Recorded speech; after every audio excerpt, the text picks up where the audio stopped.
Welcome into DC On Screen, the podcast that's been covering the DC multiverse on film and television since May 18th, 2015. Today is May 13th, 2023. So we've been doing this show almost a full 8 years. We've been doing it 7 years, 11 months, and 24 days as of today. Well, that snuck up on me. Yeah. It's a little depressing. I'm your host, David C. Robertson. This is my co-host, Jason Goss. Hello. I was apparently 30 when this started. Right? Yeah. So, shout out to the patrons. Mm-hmm. Every one of you is very special to us. You help us so much. Absolutely. It really is the best way to support the show. And those that do, forever in your debt. You can support us at the $1 level and you get every episode ad-free. Support at the $5 level and you get that, plus stuff like our recent Marvel review, where we discussed Guardians of the Galaxy Volume 3, or our series Comic Castaways, where we randomly pick little-known comic book characters and talk about them. The most recent of which featured a discussion about Kordax, the accursed, Kordax, the accused, Kordax, the guy with a serrated dildo for a hand. Kordax, the guy none of you recognize.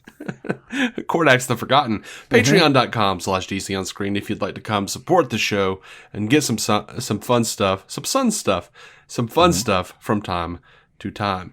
You want to jump into this news, man? Knock it out. Cool, man. So, there is a report that says the Flash cost $220 million.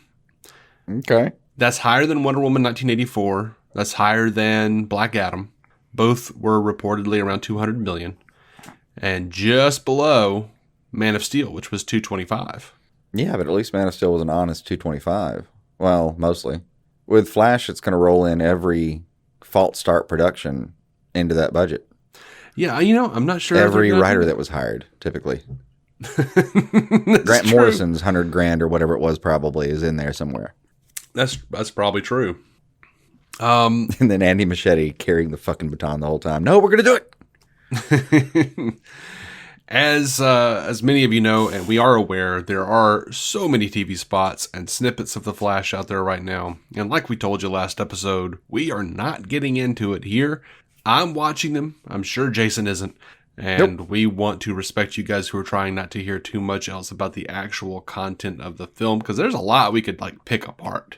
Oh, yeah. No, we can start making guesses about things, but there's no point. Come on, enjoy it. I'm seeing stuff, and I'm like, oh. I'm paying my $15. I want the magic of experiencing something. Not trying to do a jigsaw puzzle in the dark. God damn it. Sean Gunn was talking to... That being said, anyone who has questions, you're probably safe to DM if they wanted to. And hey, did you see this? Private messages are probably fine with Dave, I'm guessing. Yeah, you can just message me. I'll be like, man, I did see that. Man, I saw that shit. It was great. Yeah. Yeah. So over to Creature Commandos. Throw it out there.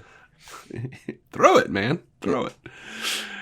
Sean Gunn was talking to Comic Book Movie about playing G.I. Robot and Weasel in Creature Commandos. He says, I love that project. The scripts are so good. We've already been doing a little recording, which is fun. I can tease that we're going to learn a little more about Weasel, which is going to be interesting.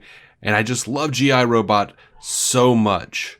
He's driven by one thing and one thing only, which is his hatred of Nazis and his desire to kill as many Nazis as possible.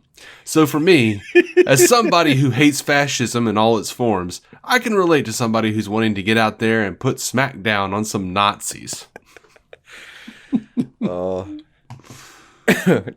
a wholesome feel to that somehow, especially imagine it coming out of his mouth.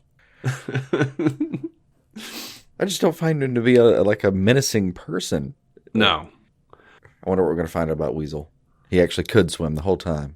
Yeah, I guess so. It was a ploy. You know what? Actually, that would have been smart. Jump out, pretend you can't swim. He survived. Yeah. If that was planned, it was brilliant. I would love it if there were some little twist where it turns out Weasel, underneath all of the sputtering and licking and gnawing, that he was a genius. Yeah. He runs back to get Arms Fall Off guy or whatever his name is now. Nathan Fillion's character. Oh, the detachable kid. The detachable kid. There you go. TTK. Yeah. He runs back and grabs just one arm and runs away. Just so he'll always know where to find him. Yeah. It feels almost like it shouldn't be Sean Gunn playing that character. It feels like it should be Welker. Voiced by, yeah. I mean, just running around. Yeah. Just slimering it up. Yeah. Over to Superman Legacy. This today via the Hollywood Reporter. They're reporting that there are front runners. David Corrin Sweat, who recently played the ill-fated projectionist opposite Mia Goth and Pearl, is among the top contenders to play Kent, aka Superman, advancing to the screen test stage that will likely take place after Memorial Day or early June, multiple sources tell the Hollywood Reporter. 2 other contenders may also be in the mix, but their identities remain unknown. Now, David Corrin Sweat, I don't know him. I've never seen him act, but my God, he just looks like a very young Henry Cavill. You know, I had to look him up, but you're not wrong. Yeah. He's definitely got the sharp features. I could see a curl on him. Now, this is a person that a lot of people have been trying to fan cast as Superman. Jacob Elordi, the sought-after star who broke out as the resident villain on HBO series Euphoria, is a name that surfaced for the role of Kent, but sources say he never submitted himself into the ring. So we can mark him out. British actors Tom Brittney and Andrew Richardson are also names that were in the early mix, which makes it seem like they're not anymore. As for Lane, the spunky reporter at Metropolis's Daily Planet news organization, contenders have been Emma Mackey, one of the stars of the Netflix series Sex Education, and who will appear in Warner Brothers' title Barbie. Rachel Brosnahan, the Emmy-winning star of Amazon's acclaimed The Marvelous Miss Maisel. Bridgerton actress Phoebe... Wait, hold on. Who'd you say that was in Maisel? Who'd you say that was in Miss Maisel? Rachel Brosnahan. Just want to make sure I got this right. I was trying to look everybody up as you go, but yeah, no, the actual star, right? I guess so. Oh, she'd be glorious. I mean, she'd be glorious. That's my favorite going forward. All right. Okay. Sorry to pause you.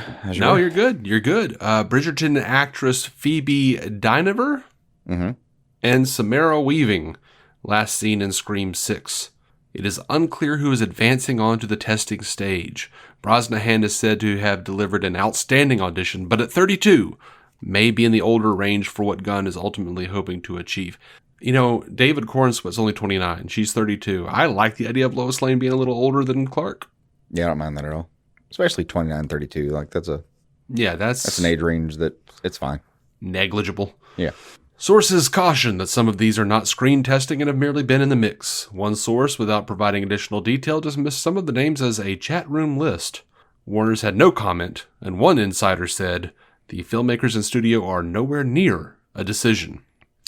One role that I believe the last part, without question. One role that seems to have only one person earmarked is the classic villain Luthor. You did, but yeah, let's keep going.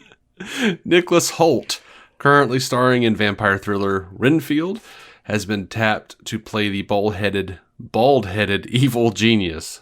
Holt's name has been swirling around Legacy for several weeks now, with some theorizing he was up for Superman. The actor had a previous close call with the DC movie realm when he was the runner-up to play Batman for Matt Reeves, with the role going to Robert Pattinson. The studio has loved him since Fury Road, said one source, referring to Warner's 2015 action classic from George Miller. And while the roles being chased by many of the town's up-and-comers include the trio of classic characters, sources say the movie will be populated by many faces as it will seek to introduce DC heroes that are already established in the movie's setting. Now, interestingly, James Gunn had this to say. We'll go with that as the sort of truth on the matter, probably. For all of you asking, I would never comment on who is or isn't auditioning, all caps, for a role. That's the actor's business only, and isn't something I'd make public unless they did it first after the fact. Like Glenn Howerton or Zachary Levi having auditioned for Star-Lord and being top choices. For now, only one person has been, all caps, cast in Superman Legacy, and it isn't any of the regular players in the Superman world. Merman emoji. Of course, my mind goes to Lori Lamaris. No, it's still somehow going to be Sean Gunn. Yeah, it'll be Sean Gunn. Yeah, my bro's in it. We know that part. I do love that he's like his boundaries as far as the privacy goes, and that's glorious. And you know, I read that earlier, and I remember Zachary Levi was one of the like finalists for Star-Lord, but I'd forgotten about Glenn Howerton, and that would be a really funny universe to be in. A swole Glenn Howerton as Star-Lord. Like they both would have been great. I could have watched like I wish there was a parallel universe where I could watch those films. Yes, me too. I enjoyed the shit out of those. I think like that is the primary reason I want to visit any parallel reality is just to see the different versions of movies that would have come out. That's it. You really just need the Rick and Morty thing then. Yeah, I just need interdimensional cable. Yeah. I would watch that. Absolutely watch that with you. Oh, sure. I would be okay with Nicholas Hoult being Luthor. I have to admit. Not even okay. I think I might be rooting for it a little bit. I have to admit, though, I would love it if it was Rooker. Just in general? Just Michael Rooker. Like, we know Kevin Smith had Rooker in mind for his Superman script. Rooker's in Gunn's films. They're friends. Like, I know he's already somebody in the DCU, but we're kind of soft rebooting. We are, but like... Let's make Kevin's dream a reality. I'm not opposed to it at all. And even like a Georgian accent version of it, I'm not opposed to. Not really. It would change the backstory a little bit because he always kind of has bougie education. But I mean, he can still have an accent. I mean, look at all these rich-ass Southerners who are like, well, in the Republican Party. I mean, generally, yeah. But like, if you spend enough time somewhere, it does change your dialect. So like, here's my question. Have you ever heard Rooker not sound like he's from Georgia? I would have to go back and listen to several things, but... And why I ask is I'm curious. I think he's a very studied actor. I respect his work. Don't get me wrong. I've just never seen him actually try to change his accent to my memory. I don't remember if he had the accent in Mallrats. Oh, you're right. Maybe there. Which actually is maybe the best advertisement for him being Luthor. Now that you mention it. But I don't remember. It's been, God, probably the better part of 20 years since I've watched Mallrats. I'm curious. Still, I mean, like I said, he's a professional. I'm sure he could do it if he wanted to. I've just never actually seen him put in a position to do so. And, to my memory is what I'm saying. But even if he did, if he just like southerned it up, it'd be great. Yeah, I don't need like Lex's backstory or anything. I can headcanon whatever. I'm not going to be upset. But then I liked Eisenberg. I mean, also not like there's not amazing universities in Atlanta specifically. So right. I also like the idea of Lex Luthor being, he's xenophobic. Yeah, that fits the Southern mold. I like the idea of I mean, a lot of my friends want to be like 10 miles from their nearest neighbor. Why the fuck? Why? I just want to be able to play. I just want to be able to play drums and put on an amplifier and not piss anybody off. Right at 9 p.m. or 8 a.m. Short of that, hey, buddy. Happy to wave across a yard. I don't care.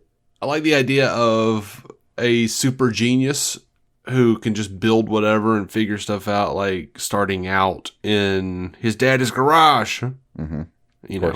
That's fun. That could be a fun take. And they've dipped their dick into it on Titans. They have a little bit, and also that's not even far from like some real stories, like a Wozniak Jobs kind of situation, like literally in a garage. It'd be fun to have like a Luthor who was like a real America type, Like, we don't need these damn aliens flying around crowding up our damn sky. Get out there, Mercy. I hate that this makes sense, but if you actually had like a Luthor that was that like deeply like we're going to keep the jobs in America, but he was also so like inventive that he could create his own industries at will. Kind of would work. Like, it kind of would be a huge boon. You can even imagine him telling his buddies about Mercy. Man, I just hired this girl, Mercy Graves. She knows all kinds of damn kung fu, man. She's gonna kill it. That's the kind of bodyguard I need. You know that. Of course, I also got a bunch of damn Iron Man robots too. This sounds weird, but it is Luthor, and of all things, he's evil. We all know that. He's terrible. But of all things, like in that accent, I hear one of his buddies going, "Oh, you gonna fuck her, right? Don't you ever talk about her like that. That is not how we talk about a lady of that form." But damn near my daughter. But you ever talk about my little girl? I think you should respect women more in general, frankly. Not very Christian of you. All right, I'll see you tomorrow night. I actually do think he would just like defend Mercy on that level. Yeah. Like, don't you sexualize that bitch. You realize how much she can fuck you up? Are you fucking kidding me, first of all? Like, I feel like that's just crass. Be better. Be better.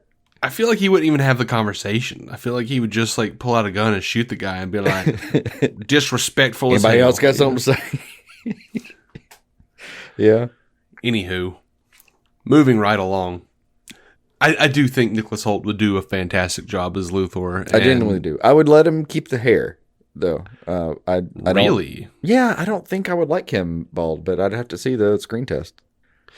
You know, while I don't want it to be an origin story for Superman, and by all accounts, we're not getting that. No. I wouldn't mind if it was an origin story for Superman and Lex. Like, maybe they do like the comics, age them up a little bit, but have them be allies. And then something Superman does ruins it all. Like, maybe they're already starting to have disagreements about how they should do things. Lex is a little suspicious. Like, I could dig it, dude. I'm certain. Hey, what do you think about, like, short red hair? I'd be all right with it. Like Cameron Monaghan kind of style? He's a little pompadour for me, but... It would make sense, though, in a suit, right? Maybe. Holt could pull that off. I'm not against anything, for real. Although you'd have to keep him absolutely shaved the entire time, or the black will start coming through the face. Yeah. I can't imagine they're actually going to go redhead if they go Nicholas Hoult. I think they'll just... I would just keep him as he is, honestly. Yeah. Yeah. I would. As shipped. No assembly required. I would, but, I don't know if we talked about this. But Grant Gustin was willing to go blonde for Barry Allen, and they were like, nope, it's going to ruin your hair. It's going to start thinning and falling out. You don't want that for how many years we're doing this. Barry Allen's brunette. And he was like, oh, okay. I mean, I think we've talked about that before, but it's really funny. Also, in retrospect, do you think that at that moment Grant really should have just turned gray, knowing what was in front of him? Like, nope, you'll be here for, you'll be in the gulag for the better part of a decade. The gulag. You'll be in this cold, clean, cultured town that you can visit for about 35 minutes a day. Before it rains. We're going to put you in leather, which, as Stephen Amell described one time, is either like way too hot or way too cold, nothing in between. Yeah. I do like this idea of Melissa Benoist going, I want pants, and Grant Gustin going, I want shorts. Yeah. So, as most of our listeners know, there is currently a writer's strike happening. Of course. Long story, very simplified and very short. Writers are not getting paid residuals for streaming services like they did for reruns, something they had to strike for way the hell back. They also want to stop the relatively new practice of mini rooms, where a group of writers will get less pay, less hours, and substantially less experience, which limits their ability to eventually go on to become showrunners themselves. And there's also a big concern regarding the use of AI being used to write scripts instead of actual humans. I bring this up because the question has been debated online. Will the writer's strike affect Superman Legacy? The script is written? The script is written. He turned it in a week before if I understood that correctly, a week before the strike started. And look, the last writer's strike lasted 100 days. Yeah. Legacy is out, due out, but I don't know why you'll get there. Switch those words. You'll get there. Jesus. I got faith in you. July 11th, 2015 is the release date for Legacy. 2015? Sorry, 2025. My God. Yo, my stomach's hurting today. I'm just real out of it. So bear with me, please. He's trying. July 11th, 2025 is when Superman Legacy is coming out. We know Gunn turned in his final draft already. That part we had. I mean, yeah, in that sense, he's pencils down, or I guess close your copy of final draft, whatever you want to do. Now, as of April 18th, he said they were diving deep into pre-production. There's a ton of stuff to do there. They're going to be doing that. They're going to be casting. That won't be affected. But if they get into production and the strike is still going, Gunn won't be allowed to rework, rewrite, or in any way alter that finished script. Not a bit. For the duration of the strike. And we know, because we've heard him in interviews, Gunn rewrites all the time. He loves to rework, rewrite, change stuff in production. Why don't you say it this way? Why don't you say this instead of this? He's talked about that in interviews. So it could potentially really become a stifling issue for Gunn creatively and affect the movie, if it's still going.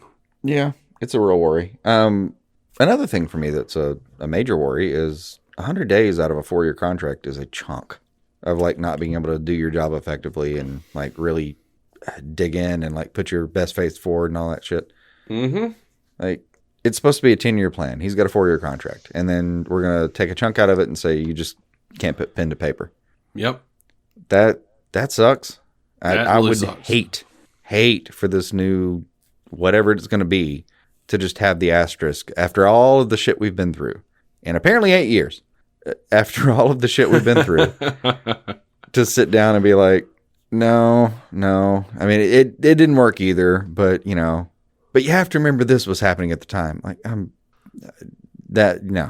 no one will remember that. I mean, there will be a few of us who remember that was happening, but the people that you want to argue with online, they're always going to be like, oh, you couldn't even get this done. And there was a writer's strike.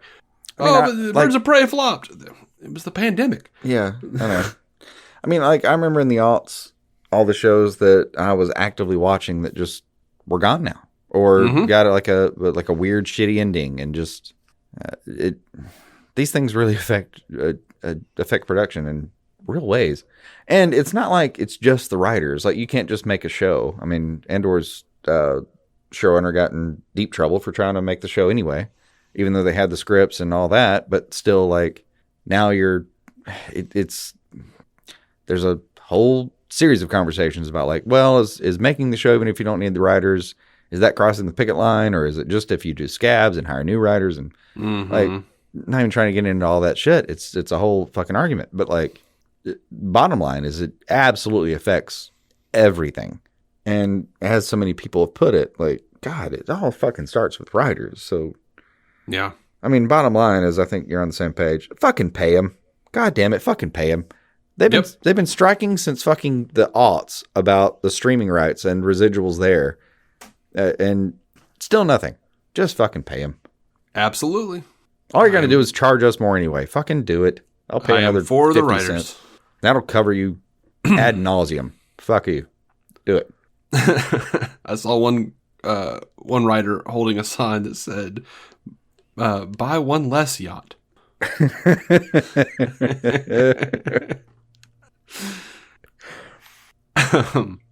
Yeah. Someone asked Gunn whether or not any cast member from Guardians of the Galaxy will be in Superman Legacy. Gunn says yes. Again, as we referenced earlier, Sean Gunn has been cast. Actually, you know what? Chris Pratt was joking around about being Crypto with Gunn. So that'd be fun. I'm not saying I'd hate it. I'd love to hear Chris Pratt. Yeah. Gunn was oddly specific though too. He was like, "Well, you wouldn't be the voice, but we'll just have you do mocap for Crypto." Oh, that would be fun. Oh, that would be a fun Easter egg. Is like Chris Pratt was only Crypto in the sounds of like when he was like licking his own ass. Mm-hmm. It was literally voiced and characterized by somebody else. Yeah. By the way, I do hope that Crypto doesn't talk. And I mean, in that sense, I love the Titans version of it. Like, Crypto gets his point across. Everyone kind of understands what Crypto's thinking, but there's no like, telepathic powers here. Yeah. By the way, I've seen a number of news outlets being like, Gunn teases first ever live action Crypto. And I'm like, excuse me? Bitch, no. F you very much. Titans did that shit. Mm-hmm. And goddamn well.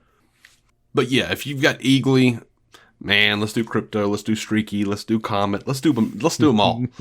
I'm down. Super Horse. That'd be a fun introduction to the Amalgam universe, is just all the pets get together. Uh-huh. And then afterward, they're all like, where'd you go? It was weird. I don't know what to tell you. Then like 8 years later, they get sucked into the same hole. And like Cosmo is the one who's like, oh, I've seen this before. Russian accent and everything. But oh, God. Yeah, man. And then you just see Crypto put his head down like, I'll enjoy yeah. I just want like some big crisis event where... By the way, you realize in this situation, Ace has been planning for years. Yeah, of course. Yeah. I want some situation where, like, Pariah or somebody, I want to say Pirate Badger. That's not his name. Psycho Pirate. Yeah. Pirate Badger? It's a thing from... it's the thing one of my old roommates used to call his girlfriend Pirate Badger. Oh, dear God. It does not sound flattering. It wasn't, but it was funny. I'm not sure that relationship was meant to work out. Oh, it was terrible. Mm-hmm. But, Psycho Pirate or somebody who's, completely just able to discern previous universes. Mm-hmm. I want some version of it where someone is saying something about the super pets, Comet and Streaky, etc. And Superman's just like, no, what? There are no super pets. That's weird. That's stupid. That would be fun. They were real. I swear to God.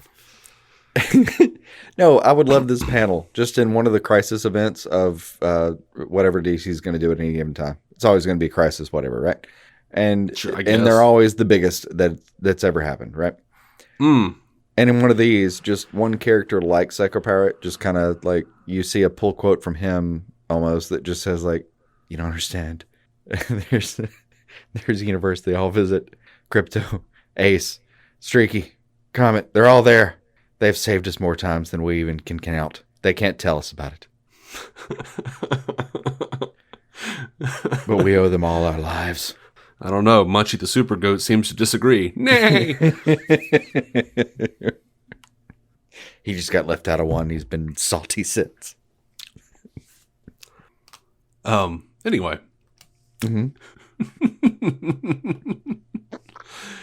Someone was asking Gunn if the composer for Superman Legacy had already been revealed. He says no, but he was calling the actual composer. So there has been one chosen. It's just not been revealed in any capacity. And James and Sean were on Wired's autocomplete interview YouTube show. Mm-hmm. And they were asked, is James Gunn the Kevin Feige of DC? And after laughing to themselves, Sean Gunn said, there's a Venn diagram where what they do is similar. And there's part of it where what they do is different, right? And James says, it's actually a little different. I mean, number one, DC Studios is a studio, so it's a little bit different. Peter Safran, the co-CEO, does a lot of what Kevin Feige does. A lot of what I do is I just work on the creative side of things. So mapping out the stories and the creative side of the universe is my job much more so than some of the more administrative, executive type stuff. And Kevin has to do both. So to me, that answers the big question that a lot of people I see have, where they're like, how can James Gunn just be doing all this writing and running, he's going to burn out. Like, there's no way he can do it. Well, it's because he's not doing the other shit. Yeah. I mean, he could burn out, sure, but... I mean, yeah. I mean, he said himself, like, he can only do it for so long before he needs to bring in other people. And we know that he's got James Mangold writing Swamp Thing. Yeah, and good for him. And also, Creature Commandos was done a while ago, as far as writing is concerned. like a while ago, Yeah. before he was ever made anything. Yeah. Those scripts were ready. So I think he had kind of a head start in a lot of ways. Still, it's you know, I like seeing them laughing about that too. Like, oh dear God, how many times do we have to answer this question? Listen, all right, we have a whole support team. Also, do you think to some extent the laughter is like a little bit of a misinterpretation about Feige's role? Like, he's not, I don't know, he's not some godhead that just, he's in charge of, well, I mean, he's in charge of everything, but it's not like he does everything. He delegates. No. There's a whole team. Like, if there wasn't a whole team and the whole delegation process, it wouldn't have lasted. Right. There's a whole brain trust with Feige. Over at Marvel, they've got like a bunch of people who are working, who are just like mapping out the universe. It's not just Feige. Which makes it funny to me when they ask Gunn, like, so you just got this all on your shoulders, right? You don't even understand what I'm being compared to. Yeah. And so, I09 was talking to Gunn, and he says the Ta-Nehisi Coates Superman movie that's produced by J.J. Abrams, commonly referred to as the Black Superman. Mm-hmm. He said that and Legacy are two totally unrelated things. He says that, talking about the Coates Abrams project, he says that's an exciting movie. I know that Shangel Nong, who is the executive on that project, is extremely excited about it. So if it comes in, and it's great, which I haven't read the script, and if the timing is right, that could absolutely happen. That's totally unrelated. It would be an Elseworlds tale like Joker. Nice. So, a lot of people have been wondering, is that still a thing? Sounds like it's still a thing for now. Yeah, I'd be in. Now, this is ridiculous. Lovely. This is absolutely ridiculous. I love it when you started that way. During a panel for the Batman v Superman showing at Snyder Con, Zack Snyder and VFX supervisor John Desjardins gave some background information on the MPAA and over getting a PG-13 rating for Dawn of Justice. Desjardins says the MPAA was hounding them about the most minute details of how violence was depicted in the film. Not surprisingly, a lot of it had to do with Batman. He says, remember when you kept coming back to me saying the MPAA wants us to take... Remember we couldn't do the blood splat on the wall for the crate? Wow. But we kept taking all these things out, and it was still getting an R rating. And then you got that note from them, well, we just think that Batman's too mean to Superman. And we were like, can you really comment on that? And they were just like, we think it's rude that they're fighting, Snyder explained. And I was like, I'm sorry, it's in the title. And the MPAA kept saying that they needed the stricter rating. They was like, yeah, this is NC-17. This is an X. Is there any way you can cut them fighting? How about they just team up and they like each other? How about that? Maybe they argue at the first act, but then they shake hands and then they fight the bad guy together. And Snyder says, well, they kind of fight the bad guy together at the end. Didn't you see that? And they're like, well, there's a lot of fighting before that. Holy fucking cunt. Why are they not given this? I mean, I hate to do the comparison, but did they do that with Marvel and Civil War? Yeah, I mean, I know. And the comparison's real there. I get it. Just, I got nothing. That's fuckery on a level that I can't even really digest. Isn't that ridiculous? Absurd. Well, I mean, I just think that we could give it a different rating if it was a different movie. Like, what if we just reviewed another movie and gave that another rating? Okay, cool, do that. What about mine? Yeah, we just, yours is just going to be we might as well classify it as porn, basically, for all that matters. I just don't like the idea of the two guys with the chest symbols doing a punch out. I mean, it seems a bit rude. It's a bit. That's actually a good point. Was it a British focus group? It's highly irregular. It's a bit rude. As I understand it, it was the MPAA. It was literally the Motion Picture Association of America who were in charge of rating the damn movie. Translating for 4-year-olds. I don't like it when they fight. Well, I just think it's a little bit rude when those two fight. He's mean. Which kills me because in 2016, I was so amped up for this movie, and I would meet people. I would see people who had like a Batman shirt or a Superman shirt or whatever, and I'm like, oh man, you excited for BVS, Batman v Superman?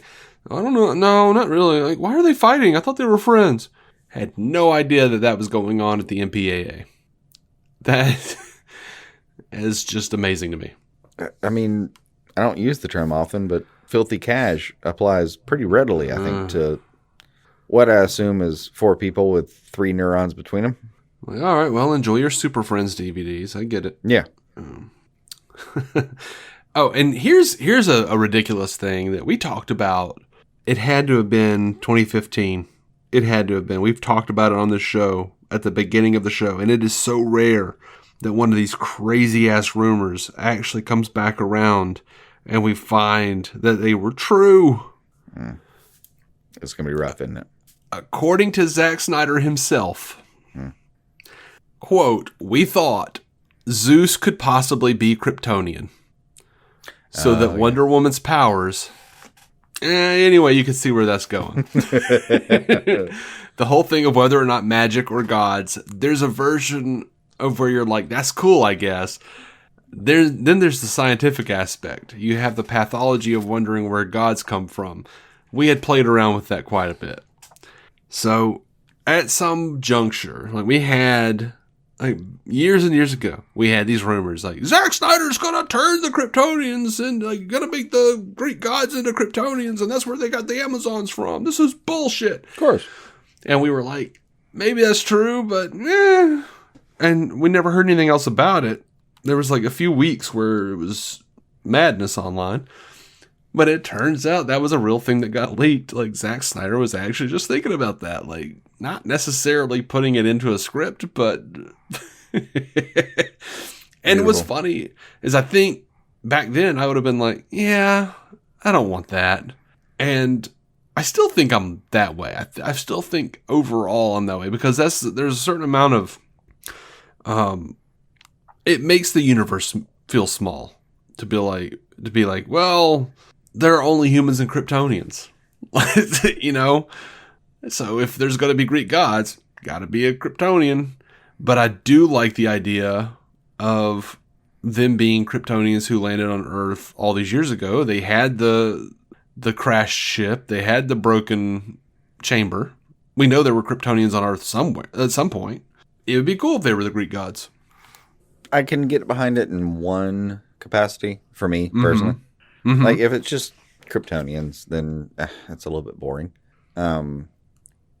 I kind of wouldn't mind the idea that like so many generations have passed since that ship hit.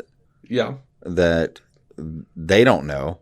They assume they are gods, and they have like evolved into powers that aren't necessarily going to match like a Kryptonian these days.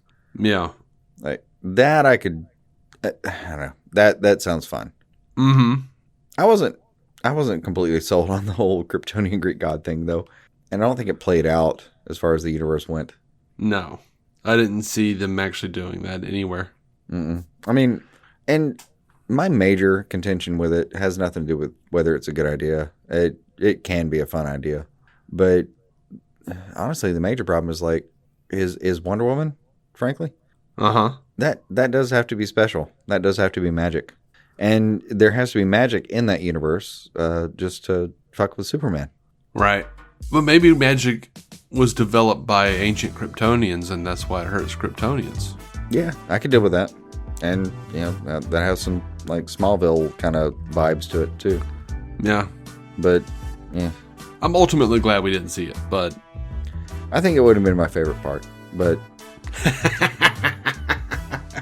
It has merit, and, like fleshed out properly, it could have been real fun. Yeah, I would have been interested to see how they did it. Like, let me give you 6 films and see what you do. Mm-hmm. I want a prequel. A la like Rise of the Lycans and Underworld kind of prequel. Mm-hmm. That's all the movie news I've got. You want to go to a break and come back with some TV? Sounds good. Cool, man. Introducing Carvana Value Tracker, where you can track your car's value over time and learn what's driving it. It might make you excited. Whoa, didn't know my car was valued this high. It might make you nervous. Uh-oh, market's flooded. My car's value just dipped 2.3%. It might make you optimistic. Our low mileage is paying off. Our value's up. And it might make you realistic. Car prices haven't gone up in a couple weeks. Maybe it's time to sell. But it will definitely make you an expert on your car's value. Carvana Value Tracker. Visit Carvana.com to start tracking your car's value today. All right, we are back. We're going to talk about Sandman very, very briefly. Will the writer's strike, affect Sandman? Neil Gaiman writes, whether or not any of Sandman is delayed depends on how long the strike goes, and there won't be scab scripts on Sandman. Bless him. Bless him. CW is reporting, or no, not CW, Variety is reporting that with the cancellations of Kung Fu and the Winchesters, there is quite a bit of doubt cast about whether Superman and Lois or Gotham Knights are expected to continue at this time. They said the CW will likely only renew one of the shows because they want one DC show. Superman and Lois has the bigger audience, is averaging 1.2 million viewers over 7 days to about 675,000 for Gotham Knights. But Superman and Lois, considerably pricier. Gotham Knights is the least expensive DC series the CW has ever aired. But there's also $45 an hour. Well, there's also an for $45 an hour. Altogether. We're going to stand in this alley with some cardboard boxes and call them costumes. Yeah. Yep. We gotcha.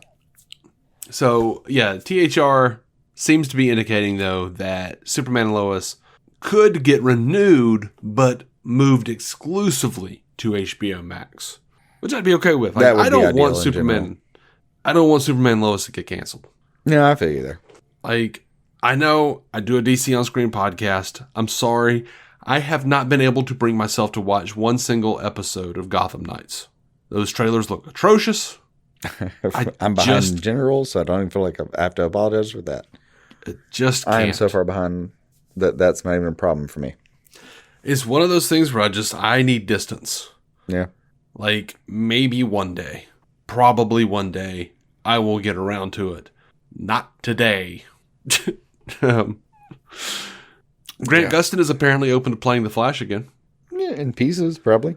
Yeah. He said, I can't wrap my head around it right now, obviously.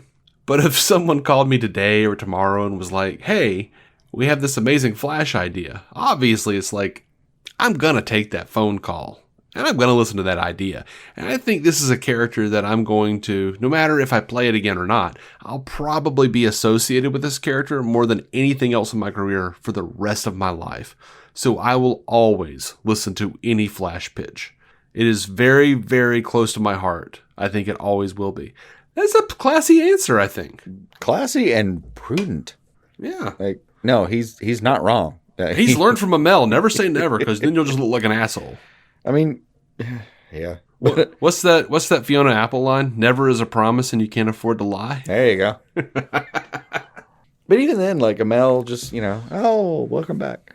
Grant Gustin, though, like, that's incredibly prudent, as I said. Like, yeah, you are going to be associated with that character for forever. I know some of his history because of a couple of shows that I've heard he was on, because we have so much association with this character. Mm-hmm. He's going to have to do something extraordinary to break away from that little pigeonhole. He's got to play Iron Man. I mean, for real. And even then, it'll be associated with another comic character. Yeah. I don't know if you remember this, Gustin, but Ava... the next Highlander. Mm-hmm. Yeah, I could deal with that. It'd be something bizarre like that. Ava DuVernay had an overall deal with WB. Mm-hmm. That is now done. That has come to a close. On Thursday, reports from Puck revealed that DuVernay has opted to not renew the overall deal, which was apparently a mutual decision made with her and Warner Brothers Television, made before the current Writers Guild of America strike. Yep. So, I mean, what would she do? Like Naomi? That was canceled after one season. HBO Max's miniseries, DMZ. And the animated series based on Wings of Fire. That was it. Since 2018. No, the big deal that was supposed to happen was New Gods with her and Tom King. Yeah, that was the real thing that didn't happen. That was the meat and potatoes for me. That just, I wish I could have seen that. That would have been good, I think. Yep. And we still may. She has an overall deal. That came to a close. There's nothing that says Tom King can't, like, tap James on the shoulder since they're hanging out and be like, hey, man. That deal's done. You ain't paying her a retainer anymore, but can you pay her X amount? Yeah. Me and Ava had this absolutely fire New God script. Mm-hmm. Well, shit. Yeah. Which actually in the current climate means already written. Already written. Yeah. Got a printout. Here you go. Mm-hmm. God, I hope this doesn't last long, man. I really don't want it to drag on like it did the last time. Yeah, I don't either. Just to get, and the last time they got kind of like, it was a small, like a lowercase W, wasn't it last time? Just give them an actual uppercase W so we can all move on, please, for God's sake. Yeah, I think it's going to go on longer than 100 days, honestly. Yeah, I know. I feel like I felt like last time was a lowercase strike. I know. This feels substantially more poignant. Yeah. I'm not looking forward to the aftermath or the present math of that. This is like all as the far pent as up what's going to aggression. put off of, shit we talk about that we care about. Yeah, this is still like pent up aggression from the lowercase W last time. Mm-hmm. Yeah, because a lot of those guys are still fucking in the profession. Yep. And they've told people about how they got fucked over before. Mm-hmm. Last piece of news we have. Justice League Warworld animated movie. It has officially been rated R for some bloody violence. Appropriately after that BVS conversation. No, I love it when the animated shit's like, no, this is R. This is bad. Yeah. Like I get deeply excited. Like, oh shit, that's gonna be good. Warworld has an interesting cast. Jensen Ackles is Batman / Officer Wayne. Of course. Stana Katic as Wonder Woman / Diana Prince. Darren Criss as Superman / Agent Kent. It also includes Amadi as Martian Manhunter, Troy Baker as Jonah Hex, Matt Balmer as Old Man, Roger C. Cross as Machiste, Brett Dalton as Batlash, Trevor Duvall as Drifter, John DiMaggio as Lobo, Robin Atkins Downs as Mongol, Frank Grillo as Agent Faraday, Rachel Kimsey as Mariah Romanoff, David Lodge as Sheriff, and Damian O'Hare as Demos, and Teddy Sears as Warlord. In Justice League Warlord, the Justice League has been a loose association of superpowered individuals, but when they are swept away to Warworld, a place of unending brutal gladiatorial combat, Batman, Superman, Wonder Woman, and the others must somehow unite to form an unbeatable resistance able to lead an entire planet to freedom. Sounds cool. I'm interested about this timeline. This is Agent Kent, Officer Wayne. I'm intrigued. I'm curious. Yeah. I know DiMaggio sticks out when you say it in my mind, but like, oh my God, John DiMaggio as Lobo. As Lobo sounds fucking sounds like amazing. It was written in the stars. Like, why have we not thought about this before? Like nothing in my life has ever sounded so perfect.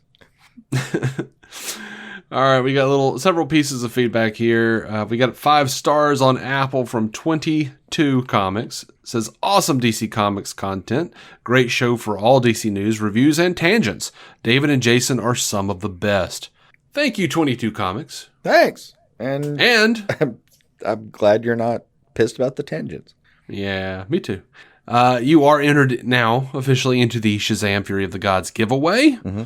And we'll be announcing that next episode because that is the promo ends tomorrow. Oh, in real time? So, yeah. So it's ended by the time this happens. Mm-hmm. It's over now. Well, but it's over now. It's not sorry for him. Look, I expect we'll get this up before tomorrow, I think.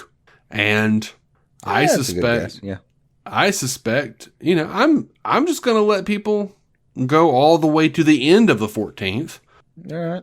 All right. So, Magnanimous of you. yeah. I mean, I don't control the dates, but that's WB Home Entertainment. But they didn't specify. So, let's see. We have a 5-star review on Spotify. I didn't know they had star reviews on Spotify. Oh, they do. Andre, They do. They do? They? Okay. Well, then that's included too. And Andre Sparks says, hey guys, I left a 5-star review on Spotify and posted it on my story on Facebook. Hope this counts. It certainly does, Andre. By the way, you're just awesome anyway. Absolutely. I'll always send in us stuff. I can't include all the feedback you give us. I just can't. There's just too much, and I love it. Yep. So thanks. He says, secondly, I was listening to the cast, and the guy you were talking about, that Glenn Beck type, was that Mr. Miracle? That show was great. Keep up the good work. No, it was not Mr. Miracle. It was actually Glorious Godfrey, a.k.a. J. Gordon Godfrey. God damn it. I knew that was going to hurt when I finally heard the words. Don't you mean Godfrey, damn it? Yeah. God damn it, Freed. Yeah. I had to look it up, and I was like, oh, God. Yeah. I have this image of... In my head, he's played by like the mayor in some season of Buffy, because I think he's played that in Smallville, if I recall. But Godfrey, yeah, that's definitely. Don't remember the name. actually. It's like some Barker they send, some like town idiot to go out and proclaim the, which cracks me up too, because like you send the Barker out, and like what the fuck is the point if you have the anti-life equation? Yeah. Why do the preamble? Well, they don't, most of the time in the comics, they don't have the anti-life equation. Well, I feel a lot. But I feel like there's a lot of times where like Darkseid is either like looking for it or he's like trying to figure out how to make it work.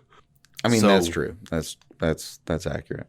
There is actually a chunk of the comics where he has it and we have to deal with it. Yeah. And then another chunk where like, man, just find some other hobby. Yeah. I mean, a lot of times he's just an angry dude who's like, someone pissed me off. Yeah, like, can you just, you're big, just like hit people. Yeah. I also feel like there's a chunk where it's like he's going to Granny Goodness going, okay, so what are you doing? Oh man, I'm doing a thing down on Earth and it's great. Okay. Me and the Furies, fair. Man, we're selling some kind of that's fair virtual reality thing. I'm just thinking about Young Justice now. Yeah. Stu Little. I do like that he just walks over occasionally. What are you doing to fuck Earth up? Oh, we have this plan. It's good. And just goes back to his throne. Yeah. Like, dude, Superman just came up here. He's pissed. What are you doing? I told him I didn't know anything about whatever that bitch was doing. God, that would be fun. I would love a reluctant series from Darkseid. Superman's up. Like, he's in the back. What the fuck did y'all do? Like, what happened? Well, we turned all the kindergarten teachers into parademons. Why? Why would you do that? Did you not realize he would be? God damn it! I have to go deal with this right now. Yeah. You know what? Darkseid and his cronies. They're like Lord Zed and then Rita Repulsa. Yeah. Like, because Granny Goodness is totally Rita Repulsa, and then it's like Goldar and Babu and Squat, and just all of these like ridiculous, silly creatures. And you're like, damn it, Desaad, what are you doing, man? I'm sorry, my lord, my dark lord. Oh my god, like I just leave that in that like when they're not planning something and taking off beat, somebody does something rogue. Yeah, in my head, why would you do that? We had a whole plan. In my head, they're always doing that. We were going to do that a year and a half from now. We had a whole plan. There was a meeting yesterday. You weren't there. Yeah, like I would totally I would write a story. Like, this is why nobody would want me to write a story for DC, because like probably the first thing I would do would just like be like Granny Goodness loses one of the Furies, like sends one of the Furies or sends her Furies down to Earth to cause some havoc, and then just doesn't hear back for a while, No, of course. And then like winds up going herself, and she's like, "What the hell did you do?" Okay, so hear us out. We were hungry. We stole a couple of things. Then we realized there's this thing called OnlyFans. And we've been eating good. And oh my God, we killed it. they really like the black leather straps across the tits. I don't know. Like, they love the whips. I think this might actually be a better fit for us. Oh, but then then you have to worry about like transferable income. Mm-hmm. Okay, well, how many dollars do you have? Well, what does that mean for Apocalypse? Approximately nothing. So you've made no dollars that actually affect my kingdom. Maybe. Like, I'm sorry, Granny, your kingdom? I mean, let's not split hairs here. I mean, it's Darkseid's kingdom. We're not really working for your glory, are we? I mean... Are you, though? Stu Little, SL Fricky on Twitter says, chances of seeing Brainiac being used as a villain for the Green Lantern Corps in anything anytime soon? Because he should be a top 5 most wanted space criminal, surely. I think Brainiac will be the main villain in Legacy. That's my guess. Yeah, I can deal with it. We might have like hints at Brainiac and Green Lantern Corps. But if Brainiac shows up in Superman Legacy, I think Green Lantern Corps or the Lanterns as it's called will come after Legacy. So we might have like an alien who's talking to, what's his face? Hal Jordan or well, I can't think of names. Hal. Yeah, Hal Jordan be like, Brainiac destroyed my world. Yeah. Sort of like how they did with Star Trek, where they would bring up characters who were like, the Borg destroyed my world. Oh, I'm sorry. I assume you're talking about the Coastal City situation. Yeah, I mean, they could do that. It could just be like some, like a really sad Kanjar Row, saying like, damn Brainiac. That's why I'm a criminal. Yeah. That's why I'm a criminal today, is because I lost everything when Brainiac destroyed my world. Of course. But yeah, I'm pretty certain Brainiac will be a villain in Legacy. Alex Bickler on Twitter says, who is a villain you think should have a place in the DCU, and who would you want to play them? Who do you think? Who I think? A villain I think should have a place in the DCU. All of them? Well, of course, but like, I want to see everything, but I think it would be cool to do Mongol. Oh, just bastard. Gotcha. Yeah, of course. I just talked about War World, so yeah, of course. That's foremost on my mind, I think. But I want to see Brainiac. I want to see Joker. I'm basic. No, I feel I'm really not sick to my stomach now. Like, I'm not a good fan. I'm like, I shouldn't be doing a podcast. No, I'm not far behind you on that. Like, I would love in the new version to have like some Joker, some Darkseid, some, if we're going War World, then Kalibak or something. Yeah. Hey, here you go. Here's hoping that the new Batman is Michael Fassbender, and the new Joker is James McAvoy. Both are good. I would take that all day. I'd love to see Karen Gillan as Batgirl or Poison Ivy. She has expressed interest in playing Poison Ivy. And bless her heart. You know what? I really want to see Mr. Freeze done right. Like, I really want to see Mr. Freeze done right. Rooker. Dude, I could do Rooker for that too. Rooker. For real. Like, we could do Rooker. We could do, I've always wanted to bring it back to Rooker, as apparently we did this whole episode. Yeah. I mean, I could find, like, I've always wanted to see either Patrick Stewart or Leonard Nimoy play Mr. Freeze. Yep. Obviously, I don't think it's a good choice now, but you could, get certain people. Like, dude, you could do, like, good. I mean, would everybody be okay with grabbing Tom Hardy and shaving his head again? I mean, he was young Picard clone in Nemesis. He was good, but I would rather shave his head and make him Man-Bat. Yeah, I could see that. I hate the character Man-Bat, though. I hate Kirk Langstrom. I hate all that shit. No, I enjoy that shit. I get so annoyed with, like, I feel like Fox kids played on leather wings way too much. Oh, yeah. No, that representation, bad. That's a bad boy. But I mean, I didn't mind the representation. I just got tired of the episode. As far as it goes, though, like Tom Hardy, like, oh God, he could absolutely do that. Yeah, and we're talking about like Man-Bat at this point is like part of the Justice League Dark. Mm-hmm. I'd kill it. Yeah. Oh, I tell you who I really want to see Arcane from Swamp Thing done well. Nice. Oh, who's your Blue Devil? Who's my Blue Devil? Whoever wants to be Blue Devil. Like, I would probably just bring back Ian Ziering because he was killing it on the HBO Max Swamp Thing or whatever it was, the DC Universe Swamp Thing. I liked his Blue Devil a lot. Yeah, I'm not fighting on that. I thought he did a good job.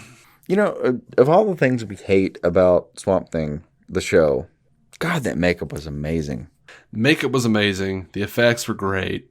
I had no problem with the guy playing Swamp Thing. No, the actual Swamp Thing. When you saw him actually come out of a swamp, which was, to my notes, too clear to make sense. The actual water. But, oh God, damn, that makeup was fantastic. I mean, yeah, it was. I loved Crystal Reed. Yeah, good. A little too much turtle soup, but Yeah, did you have a problem with turtle soup about like... Yeah, I didn't like turtle soup. Yeah. I didn't like that guy. Like... Was that the guy in Star-Lord? Like Star-Lord's grandfather? No, it wasn't. Different guy? It was the guy who was the bad guy in The Postman. Oh, that guy. Okay, cool. Yeah. I hadn't thought about anyway. it. I was curious. I got it. I know. It's one of my old favorites. I always go back to it when people ask these kinds of questions. Alex, I'm sorry. You got a lot of answers here. But the villain, I think, should have a place in the DCU. Argyle. Oh, yeah. Okay, cool. Argyle. Yeah, fair enough. The sentient sock, who is the arch nemesis of Ambush Bug. And who I think should play him, David Hyde Pierce. Yep. All right, on board. We got one more piece of feedback from, or a question from Lou Lanza, and I'm so sorry, Lou. I completely forgot you wanted us to talk about this, and I'm not going to get deep into it, but several weeks ago, Mark Guggenheim posted on his newsletter that even after running Arrowverse and pulling every string he had, calling in every favor, and spending $10,000 of his own money to finish Crisis on Infinite Earths, he hadn't even received a call or courtesy meeting with James Gunn. He also said he didn't expect to, but he definitely seemed very put out by not being tapped to discuss his thoughts on the movies. Personally, I thought it was perfectly understandable that Gunn didn't talk to him. Because if you don't talk to him, there are no misunderstandings. Gunn has his people tapped. He has a brain trust set up that doesn't include Mark Guggenheim, and that's fine. The fact that Guggenheim says, that's Hollywood, I didn't expect a call, is fine, but why write what ultimately led to at least 2 newsletters bemoaning how much work you put in? Dude, you did your job. You went above and beyond. We're grateful for what you pulled off. And anything more feels like whining to me. What do you think? I mean, yes and no. I think he should be contacted as far as what he pulled off. But also what he pulled off in the terms of a producer is, I've said this before, no one will ever match that. Or if they do, it'll be incredible. Yeah. Like, what he did with that crossover is historical. Yeah. I loved Crisis on Infinite Earths. Absolutely. Now, that doesn't mean he has to be included going forward, but yeah, it would make sense if those two hooked up a little bit on notes. See, like, to me, if I were in Gunn's position, I would have never even thought to contact Mark Guggenheim. It would not have even crossed my mind. I would have called you. And then I'm sure I would have called we would have called many of the same people, because I'm pulling you along. We would have called many of the same people that James Gunn did, like Tom King, Drew Goddard, all those cats. I would have called Gail Simone. I would want Misha Green there. Like there are a number of people, that I would have called, and I would have never thought about Mark Guggenheim. But that's just, a lot of that is the style. I mean, I get that, and there's no obligation here. And Guggenheim's, insinuation that there might be is a little misleading. But the thing that I would have gone to him for, in particular, is just all the crossing the streams, like all the mixed properties. That was impressive. I would kind of want to know how you pulled that off. Well, Gunn does not need to know that, because he is the stream. There is no crossing the streams anymore. Gunn is in charge. Gunn can use whoever the hell he wants. So in that way, like what Guggenheim knows about that is fine, but not applicable anymore. You know what I mean? Yeah. Yes and no. But like Gunn said over and over again now that he is the one who decides. He has access to every character. He can do whatever the hell he wants. Well, sure. He's got the Godhead position there. But as far as getting everyone to cooperate before that was even a thing, I think I would, I don't know. It might come in handy to know how Mark did that. Because that was before all that. Also, the universe did get combined in a way that can't be undone now. I mean, that was Ezra Miller on CW. I don't know. Frankly, the show Arrow is the actual universe prime for DC right now. The funny part is, I think if you and I were somehow in charge, it would never occur to me to call Mark Guggenheim in any capacity. I think you would, though, however, pull me aside and be like, I think maybe we should talk to Mark. And I'd be like, why? We're in charge. So I probably would wind up having a courtesy meeting, but I don't know, to me, you consider how much James Gunn is having to do and how much he and Safran are trying to get this thing off the ground. In that sense, I don't mean time? Courtesy meeting as far as it's not for his benefit. I mean, it would be for mine. He pulled off something that was incredible and put the universe in a different space than it was ever before. Yeah, I feel like you would be doing it out of just wanting to geek out. Oh, a little bit, but also just how did you make those meetings happen? How did you get everybody in line to actually submit to this part of the universe? How did you get fucking Lucifer involved? Just weird shit like that. Remember how I said I spent $10,000 of my own money? That's how I did it. And I probably would. I vibe a little bit with that.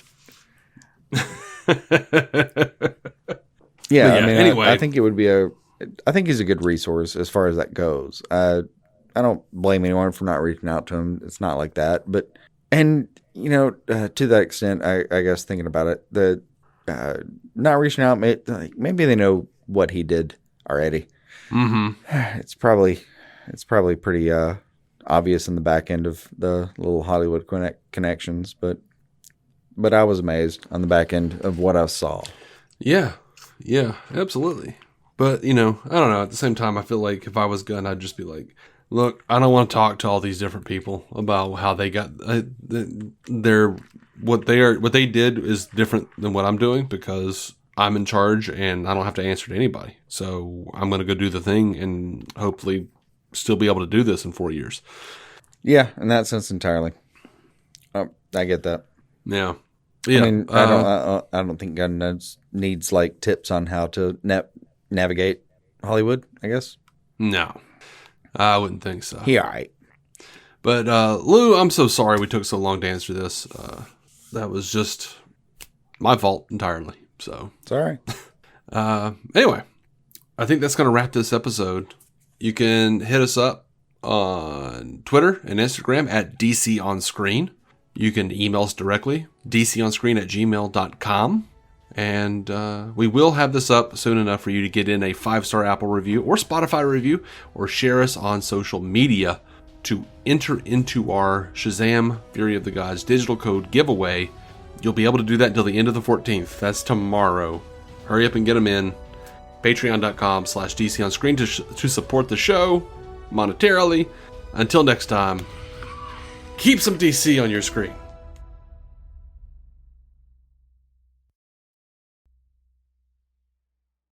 Our intro music is by Jason Goss and Michael Shackelford. Michael's band, Galactic Engineers of Magnetic Sounds, or GEMS, can be found on SoundCloud and Bandcamp. Visit DCOnScreen.com to find our Patreon, merch, contact information, and every episode of the show for free, including crossovers we've done with other podcasts. DC On Screen is a maladjusted production. For more from me and Jason, including sketch comedy, vlogs, parodies, and our improvised web series Hey Guy, visit maladjusted.tv.